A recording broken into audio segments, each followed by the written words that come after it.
Welcome to the AIER Standard, a production of the American Institute for Economic Research. I'm Ethan Yang.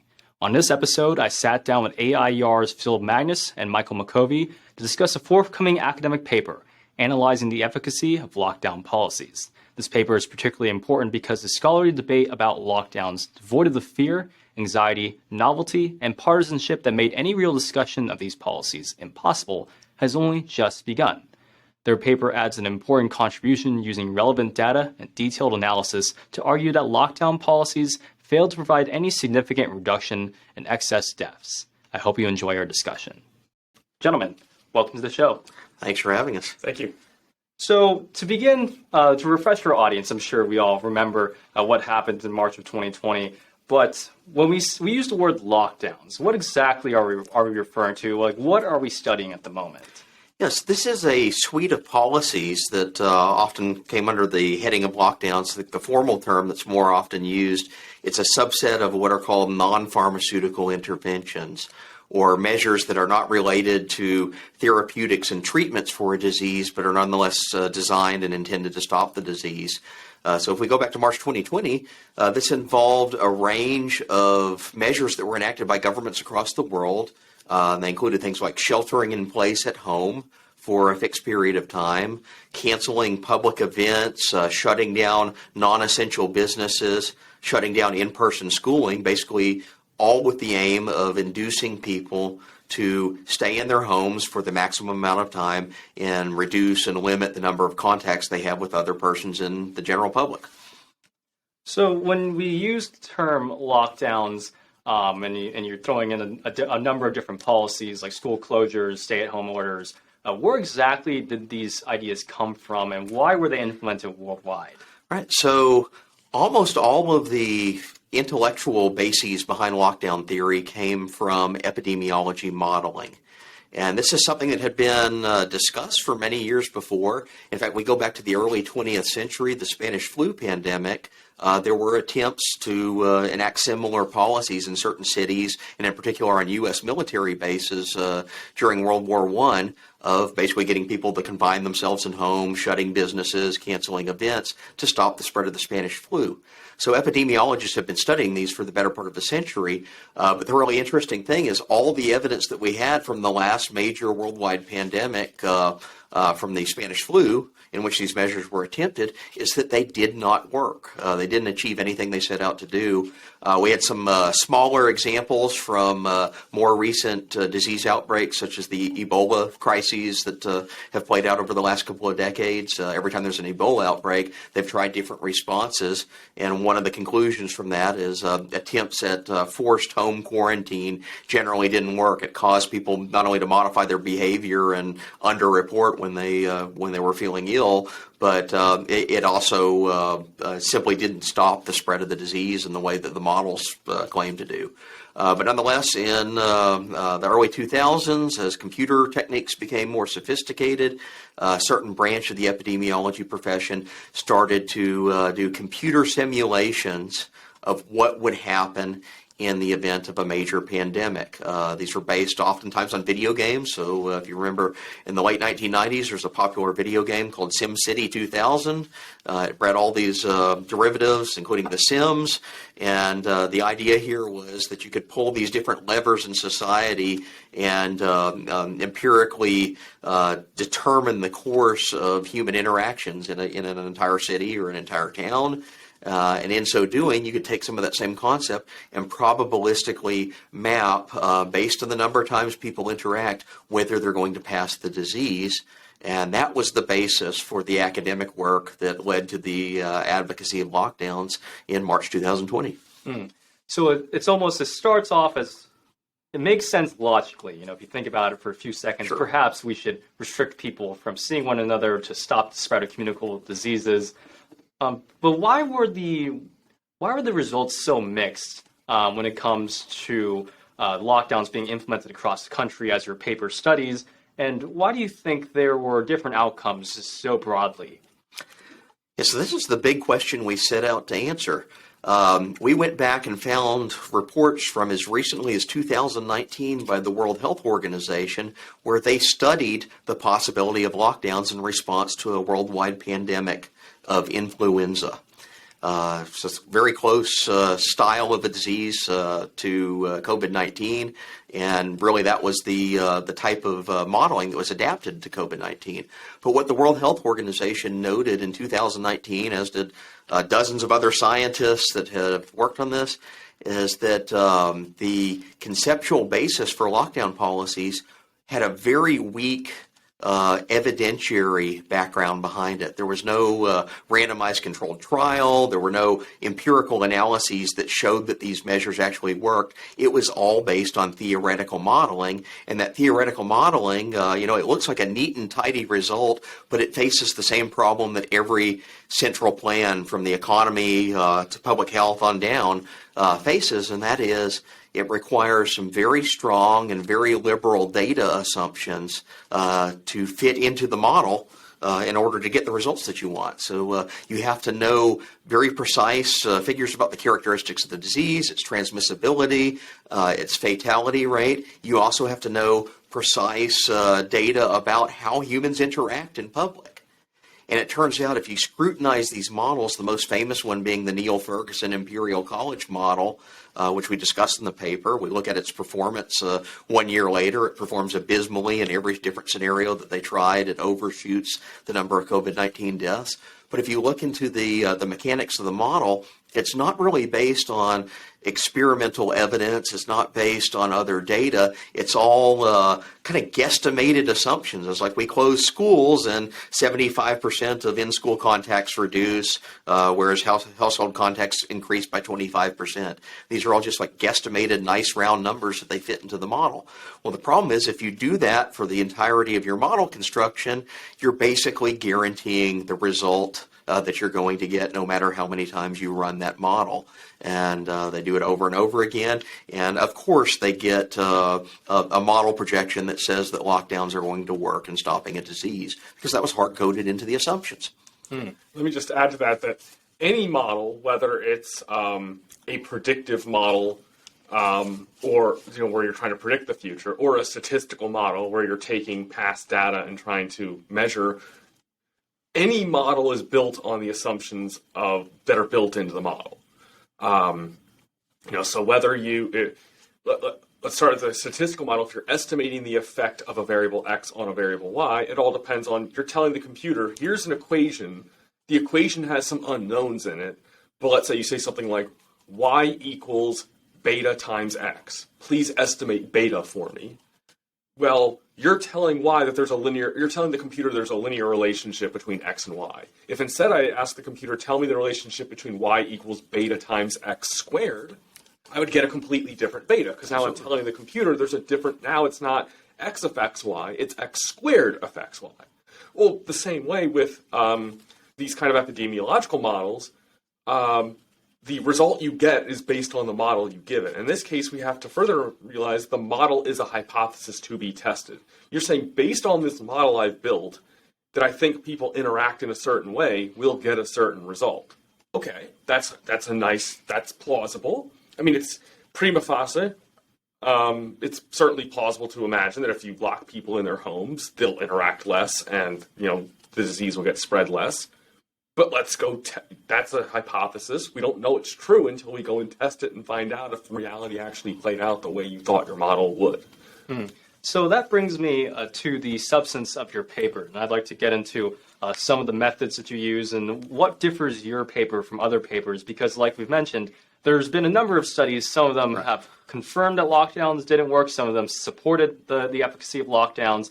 So really briefly, what is... in your paper, you actually mentioned that it's the second of two papers that use what you classify as an excess mortality data. So, what is your paper doing, and why do you think? How does that distinguish it from other papers that might have been more flawed? Yeah, so I can do some of the overview of the literature review and get Michael to walk us through the mechanics of what we actually did in our test.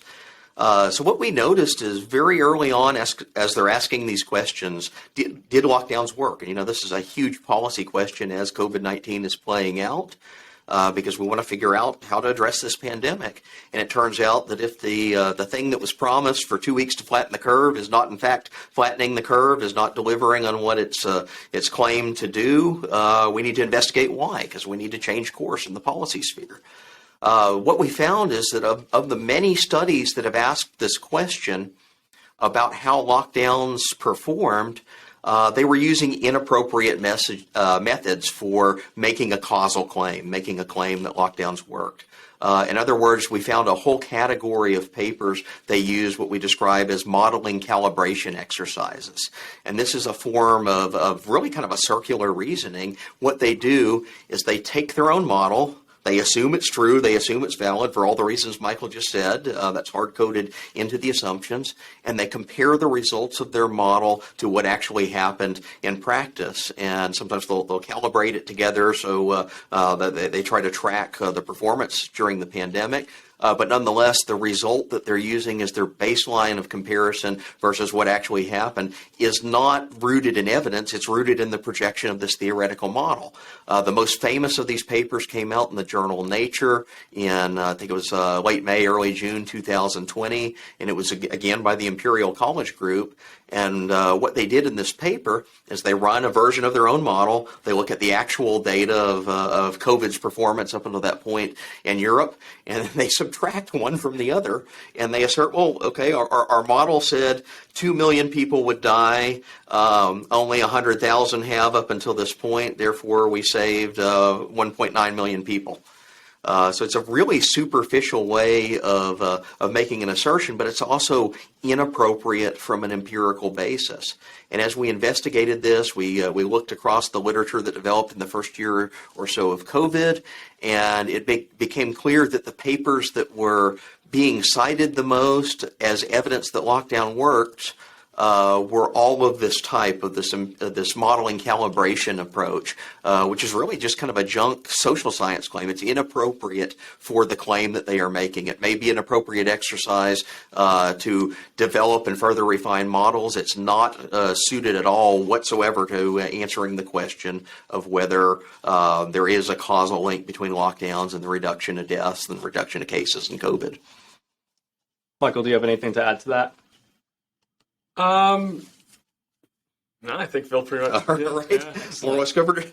All right. So when you talk, so what differentiates? Why did you focus on the excess mortality data itself, and how do you obtain that, and how do you really flush through and really bring out a result? Because the end result was you conclude that lockdowns had basically no real effect on the overall outcome.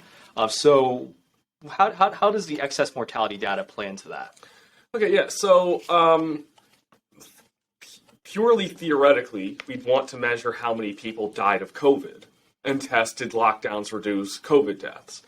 The one problem, though, is that COVID deaths are very likely to be mismeasured for a variety of reasons, right? Early in the pandemic, before we fully knew exactly what COVID is, right? Maybe just the symptoms aren't always clear. So maybe someone has COVID, but at first we think they have the flu because, right, it's new. Maybe doctors don't always know what it is.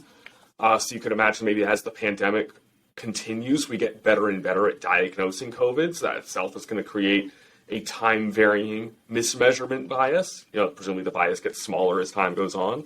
On the other hand, though, people come to the hospital and let's say they die with COVID of a heart attack. Well, what did they die of? Did they die of COVID or did they die of the heart attack? What if maybe they were going to die of a heart attack anyway, but what if COVID made them die a year sooner than they otherwise would have died? And we can't even observe that, but we can imagine there's a lot of people that maybe COVID exacerbated, their pre-existing conditions. And what do you call that? What do you say they died of? And so that's going to create an additional bias. And then there's sometimes speculation that what if hospitals, for example, were paid differently for a COVID death than a non-COVID death? That introduces an additional bias. Now, that bias itself is controversial. Some people don't think that bias really existed. But the point is, even if you completely discount that bias, the other biases I just listed still exist. So one way or another, COVID deaths are going to be mismeasured, and all the more so COVID cases. At least a COVID death, we know the person is dead, and we're pretty good at diagnosing death. Cases you go all the way back to the beginning of the pandemic, and we didn't even have tests for several months. So many people thought that they had COVID just based on the symptom diagnosis, but no way to confirm it. And by the time they've recovered, we don't really know if that's a COVID case. Was it the flu? Was it a cold? Was it something else? So the case data, especially really early on, is extremely poor in COVID-19. And I think no matter where you stand on the policy response, almost everyone admitted that. Yeah. Not to mention, what if someone gets COVID and then voluntarily stays home and never takes a test? Right. So COVID cases are going to be even more biased than COVID deaths. So what we say is, if we just use deaths from all causes whatsoever, there's much less likely to be any measurement bias. And so we say, look, if someone's dead, we know they're dead. Very unlikely to mismeasure that, at least in a developed country. You can say, okay, maybe if we were doing this on an underdeveloped country with a large rural area without internet access, maybe you could say, okay, maybe people can die without the government knowing. But at least in a country like the United States, that's not a serious concern. And then I will say, there's a few other advantages though. So by using total death from all causes, we can also say, what if, let's say maybe some people would have been spared from COVID by lockdowns, but what if they instead, let's say, become depressed and commit suicide? Or what if people don't go to the doctor? So maybe there's people who died of cancer or heart disease because they didn't go to their doctor's appointment. So I think if we take the goal of saving life seriously, our goal isn't to reduce COVID deaths. Our goal is to reduce deaths per se. And if lockdowns saved some people but killed other people, probably what our goal would be is to just say, well, what will save the most lives on net? So if you could save 100 people from COVID but cause 50 people to die from a heart attack, you might say, okay, well, look, we saved more people than we cost. Maybe, plausibly that's worth it. On the other hand, if you save 100 people from COVID but cause 200 people to die from heart attacks, then we'd say, okay, look, we killed more people than we saved. So what we do is we take deaths from all causes whatsoever, and then we subtract the average number of deaths from all causes whatsoever in the same state at the same time of year. And so the difference between those is excess mortality. And that's a commonly used measure in a lot of healthcare type studies, is this measure of excess mortality. So what you're doing is there's a general baseline of people who die every year, and what you're trying to do with excess mortality is figure out whether or not these lockdowns prevented, if COVID is dangerous, for example, it kills more people, you get more excess mortality. That's the basics of it. So if it's going around and you use lockdowns, what you're looking for is hopefully you get less excess mortality in the areas that were locked down versus the places that were not locked down. That's why it matters. We can debate all day about whether or not people died of COVID or something else, but at the end of the day, if more people are dying, presumably because COVID's exacerbating many of these health conditions and causing more deaths, then you would hope for less excess mortality when you are locked down. Is that a good summary of what you just said? Exactly, yeah. So what do you think, are there any shortcomings to that way of looking at lockdowns? Could you maybe say that perhaps although you may have mitigated, there was no effect on excess deaths per se, but maybe because you prevented the spread of COVID, that actually caused less people to die. Is that at all a possible argument against your study? Sorry, can you say that again? So perhaps if you're going to just take the aggregate excess deaths instead of looking specifically at COVID transmission deaths, right? Could maybe someone who's skeptical of your studies say that, okay, sure, excess deaths did not change, but the fact that we stopped COVID from spreading around because you did not measure spread, you just looked at excess deaths, perhaps we stopped more people from getting COVID, and that itself stopped that stopped the excess deaths from rising. I would say if they think that stopping the spread of COVID would stop excess deaths, then I would say, well, then that's exactly what we're measuring. So, we are directly measuring that, so I don't think that argument's plausible. I could see a person saying, well, what about the people who got COVID and didn't die, but they still got very bad symptoms that affected their life? And especially, there's talk of what about long COVID? So let's say if a person might say, look, there's people who are exhausted and, stressed for a long period of time because of COVID, but they didn't die. So maybe lockdowns reduced that. To which I would say that's plausible. But I would think at least they're probably correlated. If lockdowns prevent the spread of COVID and cause fewer people to get non-fatal COVID, it would probably also cause fewer people to get fatal COVID. So I would say at least so maybe in pure principle, measuring COVID cases would be the best possible thing you can do. Because clearly COVID cases are correlated with both fatal and non-fatal COVID cases. But that is so horribly mismeasured that I would say by measuring deaths from all causes, we at least get a very solid, reliable measure of something that is still probably very strongly correlated with all the unmeasured things that we also care about. And this is an issue that keeps coming up in the literature on lockdowns.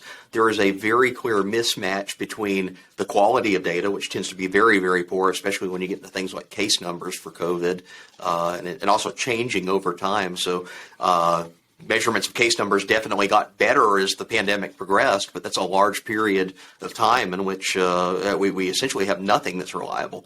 But the mismatch between poor data and poor evidence of that data illustrating the claimed effect that lockdowns work with some very strong, very aggressive claims that lockdowns did in fact work.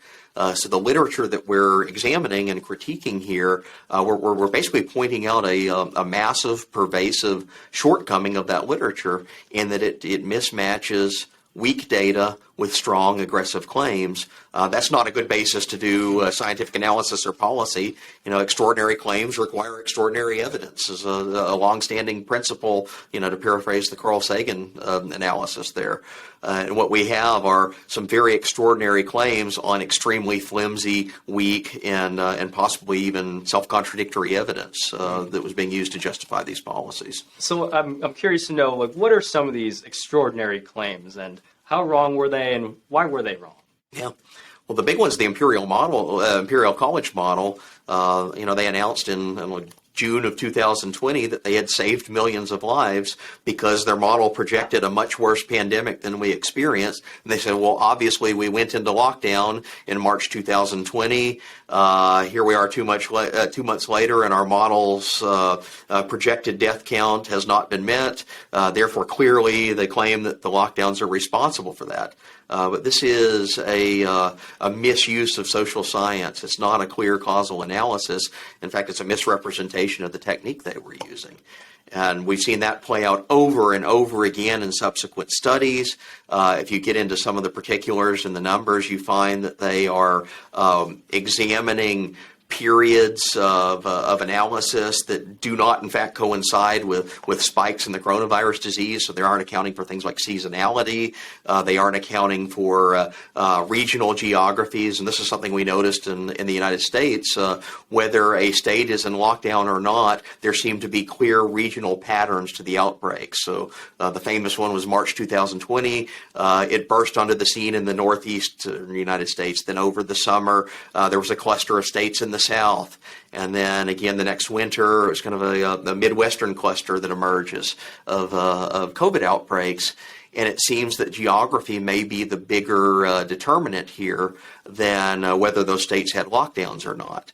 And you wouldn't know that by reading quite a few of the studies. They aren't accounting for major, highly plausible, and possibly attested confounding variables to this neat and tidy model claim that lockdowns directly reduce coronavirus cases. Let me just add, this is something it's I think understood by good social scientists in general, but especially by economists, because we probably have to deal with it the most, is the issue of what's called the chief problem of causal inference, that you can never know the true treatment effect of anything because you only observe the universe where what happened. You never observe the alternate universe where the thing that you're studying didn't happen. So you always have to find some causal inference strategy where you can somehow get a reasonable estimate of what the effect of some intervention was, whether the intervention is a law that's passed or, let's say you want to know what's the economic effect of an earthquake. well, right, the earthquake happened in the city it happened. You can never observe the universe where that earthquake didn't hit that city, let's say. And so economists are well aware of this because we know that we can't conduct controlled experiments in economics typically. We can't say, like, let's have a universe where Franklin Roosevelt passes the New Deal and a universe where he doesn't pass the New Deal and compare the two United States. It's like, okay, so you have, for example, the United States before the New Deal, and then the United States during the New Deal, and the United States after the New Deal. Where clearly you can't say, like, well, after the New Deal, after World War II and the New Deal were over, the United States, economy grew, so, like, therefore the New Deal, depressed the economy. It's like, well, yeah, but, like, during the New Deal, we also had the Great Depression. Like, clearly, like, the United States is changing over time in ways other than just this law. So, like, you can't just do a naive before and after. Right? Or let's say, you're looking at unemployment and, like, new president gets elected. And you say, oh, after that president got elected, unemployment went up or down. It's like, yeah, but other things in the economy were changing too. You can't just look at this naive before and after. So economists will often do things like, for example, what's called a difference in difference analysis. Where you say, well, let's say, two cities, one passed a policy and one didn't. Let's take the difference between them after the policy was passed and the difference between them before the policy was passed. And now let's take one difference minus the other difference, because we're saying, look, things are changing over time in both cities. So we can't just do a before and after, but we can say, well, if both cities already started out differently, and they also ended up differently, but how much more differently did they end up than they started? So that's like one example of the kind of approach that economists and other social scientists in general will take. And there's a lot of other what are called causal inference methods. But what's common to them all is this realization that you need a serious strategy for admitting the fact that we aren't conducting a randomized controlled trial where we can just say, well, since on average the treatment is being assigned randomly, we can just say what's the average of outcome in one group, what's the average outcome in the other group, subtract one from the other, and there we're done. So this deference to basically what is like real life, the messiness of real life. Is there a fundamental, when you're going through the literature, is there a fundamental difference between economic analysis and epidemiology when it comes to how they go about using these studies for lockdown efficacy? Well, this is one of the critiques, the implicit critiques we make in the paper, but I'll state it outright here, is that I would argue the epidemiology profession is mired in a bit of a rut, a statistical dark age. They're using causal inference assumptions that were developed in the 1960s as kind of like a checklist of eyeballing it. When we did not have as sophisticated techniques, even though their models have definitely advanced, but the causal inference techniques are all done on an informal basis, which really does come down to what Michael was describing here of just looking at a before and after and automatically assuming that indicates the treatment was caused by the intervening event, which is just inappropriate, bad social science. What we find is that a lot of the other academic disciplines, and yes, economists have been kind of at the forefront of this, but it's also true of political science, it's true of elements of public health and public policy, have used far more sophisticated techniques to actually get at this problem of causal inference that doesn't seem to have penetrated very deeply into the epidemiology literature. And one of the things that we reference in the paper is if you look at the citation counts of the comparatively fewer number of studies that use some sort of a causal identification strategy, they tend to be less cited than the papers that do this back of the envelope, I'm going to project something with a model and subtract the difference from reality, the model calibration stuff. So we really have developed the literature where the worst causal inference techniques are becoming the most cited in the epidemiology journals. So part of our paper's purpose here is to try to reset that on a stronger footing and actually introduce some causal inference techniques into the discussion and into the form of analysis that we're doing to determine this hugely important question of whether lockdowns work or not. Right. Well, one thing is there's the meta-analysis by, remind me the names of the... It's Hankey et al. Is the... Yes, thank you, Hankey. Yeah. So, there's a recent meta-analysis of whatever studies have already been done, and they explicitly say, like, we're only going to include papers that have like some sort of causal inference or empirical test. We're not going to use like these simple, naive, model assumption tests. And so then there was a response to it by several epidemiologists, and one of them complained that this meta-analysis only considers papers that they say, quote, use the methods of economics. And, they took that as a criticism, like, oh, why are these economists only counting papers that use economic methods? To which, like, Phil and I would say, well, because it's the economic methods, it's not the economic method per se, it's the causal inference statistical method. Yeah. It just happens to be particularly common in economics because economists understand very well, for decades now, we don't know how to run randomized controlled trials in markets. That's or in law and policy. That is not how the world works, and so we had to grapple with this problem a long time ago. Yeah, even more fundamentally, lockdowns are a policy question. Yes, they have a medical element to them. Yes, they're related to a disease, but they are a policy question. That's what we call non-pharmaceutical interventions. I would defer to a medical doctor on telling me, the chemical composition of a new drug that is designed to treat a certain ailment. I'd also probably defer to that doctor on assessing and analyzing the performance of that drug. But when you get into the public policy space, when you move away from the hospital and into the legislature or the National Health Institute's bureaucracy, you are moving the decision-making away from strict medical professionals assessing how to treat a disease and moving it into the hands of public officials.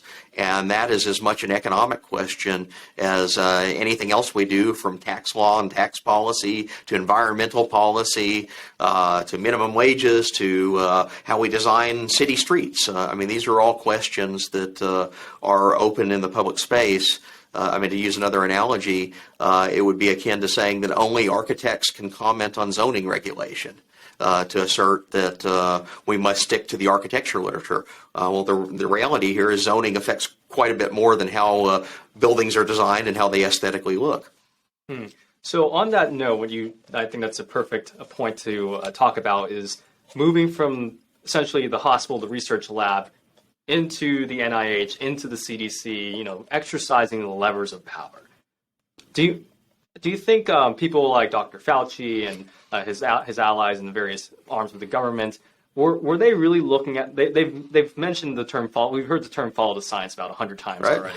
So where do you think they're operating from that flawed perspective you just pointed out? Were they just thinking the world is my research lab and you're all just living in it? And why do you think do you think there's more of a political aspect to that? Like, why do you think they went that route instead of the route that you just prescribed? Well, and this is the open question that we've seen in Fauci's performance. He likes to project the public rhetoric that he is the objective scientist in the lab that's only following the evidence and is adjusting his policy prescriptions based on the evidence.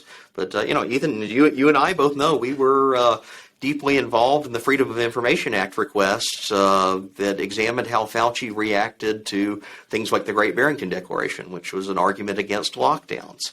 And, we saw directly in the emails between him and Francis Collins that it's not evidence that's driving his decision-making. Quite the contrary, it was political talking points. Collins sent out basically an order to all of his top team, including Fauci, says, we need a campaign to discredit these, quote, fringe scientists that are questioning the efficacy of lockdowns. And then you start seeing in the later emails over the course of the next week, where is Fauci going to get his evidence to argue against the quote-unquote fringe scientists? It's not scientific journals. It's not statistical analysis. It is opening up political magazines like The Nation.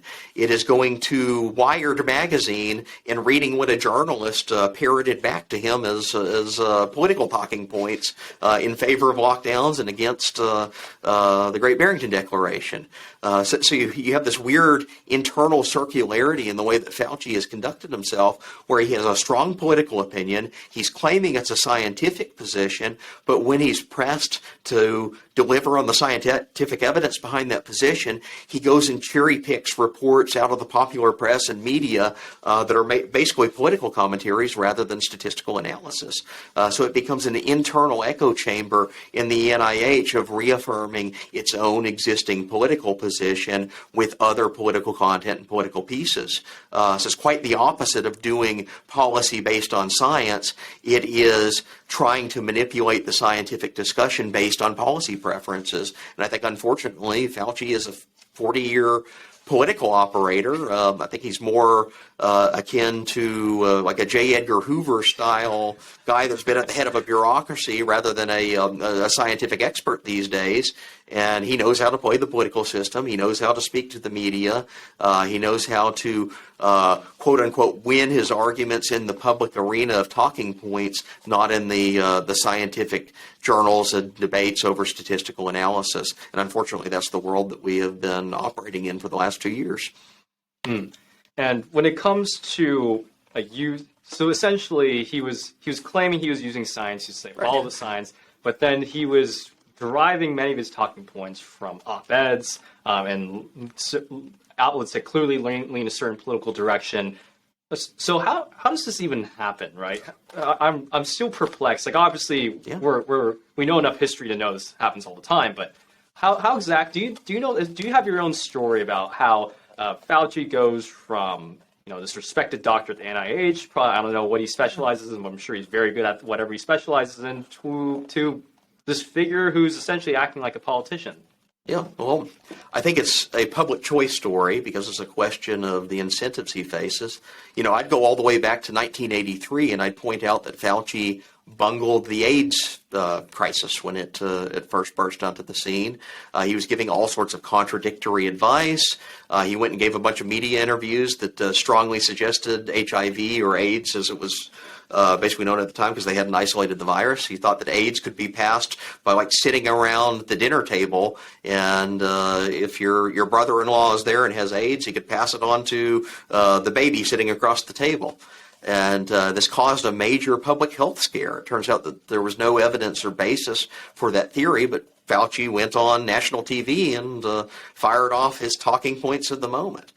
So I'd argue this is a guy that's been doing this for 40 years.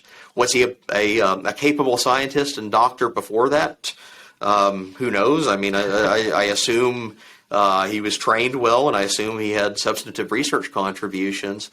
But I think as soon as he got into the bureaucracy, the incentives he faced were no longer doing laboratory analysis. Now they are ensuring that your agency remains publicly viable, gets a continuous stream of tax money. It's also, as he rose to the top of that agency, he becomes the decider of who gets scientific grants and who doesn't get grants. That's a real conflict of interest here, that the person that's making health policy and making expert analyses is also the person that controls the purse strings for what types of topics get researched, which scientists get research money.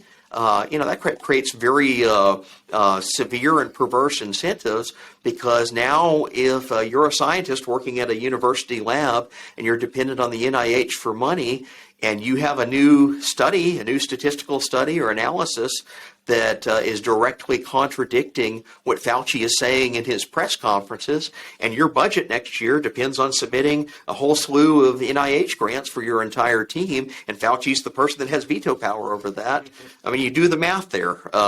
It is a inherent mixture of the political elements of his job with the scientific purpose of his job, and I think it's created a very severe distortion and very perverse incentives on how our national health bureaucracies currently operate. And that reminds me of there's always a common saying that lockdowns didn't really end because they're proven wrong; they're ending because elections were coming up. Right. And I've been doing enough research conferences to actually see the empirical data to correlate lifting lockdowns and mask mandates with upcoming elections and whatnot. But back to your paper. So, how confident are you, especially Michael? How confident are you in basically the principled research profession and coming around to really apply more accurate, more appropriate ways of looking at studying lockdowns? I'm going to be optimistic I think that as time goes on and more empirical studies come out, and maybe as COVID is farther and farther in the rearview mirror, that people will kind of in retrospect start, to realize like, oh, the statistics don't actually bear out the predictions. Right, people's willingness to admit something, it depends on how much of a stake, they have in it. So I think once, COVID is in the rearview mirror, people will have less stake in whether lockdowns work or not. When you're in the middle of it, emotions and personal interests, can override that. What I would still, though, be concerned about is, okay, maybe in retrospect, I think eventually we're going to admit, assuming the empirical evidence, continues to bear this out, because I want to emphasize, we're one study. We're doing one study. Anything in statistics, you always want multiple studies, each with a different method or a different data set or different assumptions. You want them all to ultimately converge on the same result. Because any one statistical study, I'll say this, in statistics, the definition of unbiasedness says if a statistical method is unbiased, it will, on average, give the correct result. So, like, to give an example of what this means, I know I'm going off on a bit of a tangent, but I'll bring this back somewhere. Let's say I wanted to know what the average weight of a student in the classroom was. Well, if I picked one single student out of the classroom and said the average weight of the student is equal to the weight of this one student I just picked.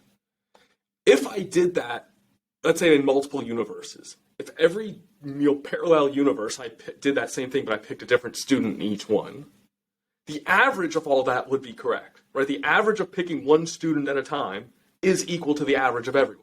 So that would be picking one person at random and assuming that everyone is like this one person you picked is unbiased, because on average it's correct. But obviously in any one particular case, you're going to be off by a lot.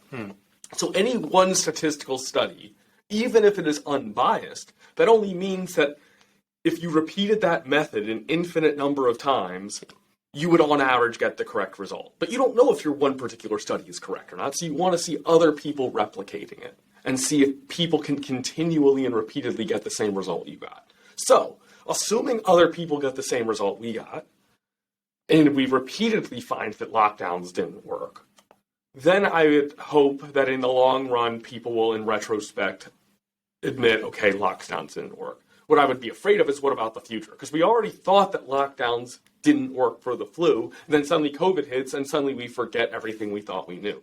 So what happens if we admit that lockdowns didn't work against COVID, but then 10 years from now there's some other pandemic? Are we going to forget everything we learned about COVID? That's what I'm less optimistic about. And this brings, I'd like to really wrap up on that note, which I think is probably the most important one. Also a little frightening when you mentioned when people start to care less about lockdowns. That's when we'll get rigorous independent analysis. And I spend most of my time researching authoritarian countries like China, and this is exactly what's happening in the sense that the so-called independent experts, not just when it comes to the medical profession, but economics, antitrust, every single part of the Chinese bureaucratic apparatus is subservient to the larger political goals of the party. And we saw a snippet of what that looks like here in the U.S. with COVID. That seems like what we just saw. So given that, we're already seeing on the horizon, there's monkeypox or whatever it's called coming up, but not even just, diseases, but monetary policy. Now we're seeing people, pressured to use it to alleviate inequality or fight climate change. Antitrust is the same way. So when we're approaching topics like diseases, monetary policy, law and economics, very academic topics, and where the political class, people like Fauci, people like President Biden, will have to draw upon the academics to support their policy prescriptions. How can we as the general public go about parsing through what is bad information, what is good information, and how can we fight to basically separate academia, independent research from the political process, if at all possible? Yeah. Well, the funding connection is a huge complication to that, and that's what we saw directly with Fauci. And when Fauci and Collins tried to suppress anti-lockdown messaging in the public, they also were sending a signal to researchers. What it means is we need robust research institutions outside of the direct channel of political funding, outside of the direct control of the government. You mentioned the Chinese counterexample as a glimpse of how things can go not only wrong, but very, very wrong. Keep in mind that up until about a month or two ago, China was widely touted, even among people that weren't advocating the Chinese government's style of conducting itself. It was widely touted as a COVID success story. Remember, they had the original outbreak, but then after about March 2020, they had claimed to have gotten it under control. And that claim was even represented in the official government statistics. I think there was between March 2020 and about 2 months ago, there were no COVID deaths in China that were publicly reported in the government statistics. And you had both scientists and political commentators here in the United States saying, see, look what China did. They stopped COVID with harsh lockdowns. And part of the critique that was made here is that even though we enacted lockdowns of our own, they weren't stringent enough. Or too many people were violating the lockdowns by going out in public, or not doing non-essential activities, and there even became this social scorn that was on full display for almost 2 years. If you went to the grocery store and you didn't keep social distance and didn't have a mask, people would come up and get in your face and yell at you and say, "You're killing my grandma." Just by being out in public. And this created kind of a perception that even though we did lockdowns, we didn't do real lockdowns because they weren't severe enough. And China had, in fact, done the lockdowns, and see, they defeated COVID.